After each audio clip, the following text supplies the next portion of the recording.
What's up, guys? Today is time for the final part of our Superboy story. So let's go. When we last saw Superboy, he had realized that of all of the, let me get the number, in all of the 80 planets and thousands of languages that he's encountered during his travel, it seems as though hopelessness and the anti-life equation has been surgically removed from the languages. And he doesn't know what to do with that information, so he just keeps going forward, learning new languages. And by this time, he's made it pretty far from Earth, actually. He's acquired a bunch of traveling information, gifts, accessories, etc. And he has been both warned and encouraged to go to this one particular place in that aspect of the universe. He was not given an exact coordinates, but he was given a rough estimate. Horror stories and grand treasure hunts surround this area. And in more than one planet, in more than 200 languages, this place is referenced to as the beginning and the end of all time. And for many other places, it's known as the very first black hole.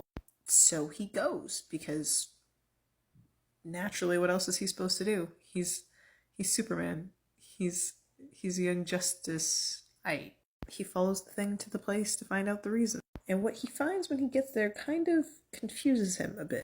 Because of the rough coordinates he was given to, there's just this blank amount of space, and in the middle of the space is this man sitting on this chair that's sitting on this giant asteroid. And Connor is confused.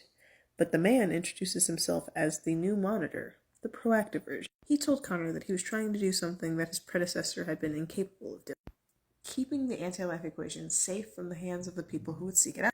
And the only way to do that is to delete the whole word, concept, and phrase from any civilization that shows up into this space seeking it out. Luckily for Connor, he's not there for the anti-life equation. But the new monitor would rather be safe than sorry. So he let Connor know that two things would happen in this moment. First is that he would be returned back to Earth with most of his memories intact. Second, he has the power to wish for practically anything. Practically. And of course, at this point in time, Connor's first thought was to bring back his brother, to bring back Wally. That request was very quickly denied, immediately rejected. So then he takes up another idea. He asks that he's able to keep all of the languages that he has acquired in all of his travels. And the new monitor promised him that it would be his before sending him on his way back to Earth. When Connor gets to Earth, he doesn't really remember much about his travel. He remembers being in space, he remembers learning languages, and he remembers grieving his brother. So he meets up with Calder and Dick, and they grieve their brother together.